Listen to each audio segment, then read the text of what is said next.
നിയമസഭാ തെരഞ്ഞെടുപ്പിൽ UDF മികച്ച വിജയം നേടിയെങ്കിലും മുഖ്യമന്ത്രിയെ തീരുമാനിക്കുന്ന കാര്യത്തിൽ കോൺഗ്രസ് ഹൈക്കമാൻഡിന് ഇതുവരെ സമവായത്തിലെത്താൻ കഴിഞ്ഞിട്ടില്ല എന്നതിൽ ലീഗിന് കടുത്ത അതൃപ്തി.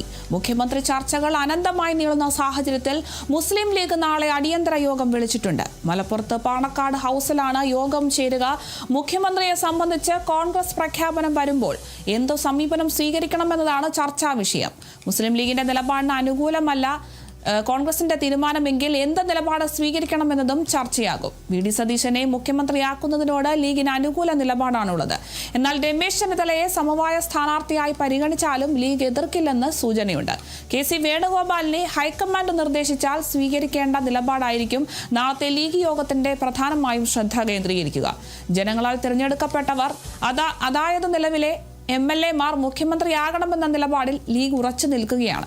MP സ്ഥാനത്തിരിക്കുന്ന KC വേണുഗോപാലിനെ മുഖ്യമന്ത്രിയാക്കിയാൽ 2 ഉപതെരഞ്ഞെടുപ്പുകൾ വേണ്ടി വരുമെന്നതും ഇത് പാർട്ടി നേരത്തെ എടുത്ത തീരുമാനങ്ങൾക്ക് വിരുദ്ധമാകുമെന്നതും ലീഗ് ചൂണ്ടിക്കാട്ടുന്നു. മുഖ്യമന്ത്രിയെ തീരുമാനിക്കാൻ വൈകുന്നത് ജനങ്ങൾക്കിടയിൽ തെറ്റായ സന്ദേശം നൽകുന്നുവെന്നും ഇത് മുന്നണിയുടെ പ്രതിച്ഛായയെ ബാധിക്കുമെന്നും ലീഗ് മുന്നറിയിപ്പ് നൽകിയിരുന്നു.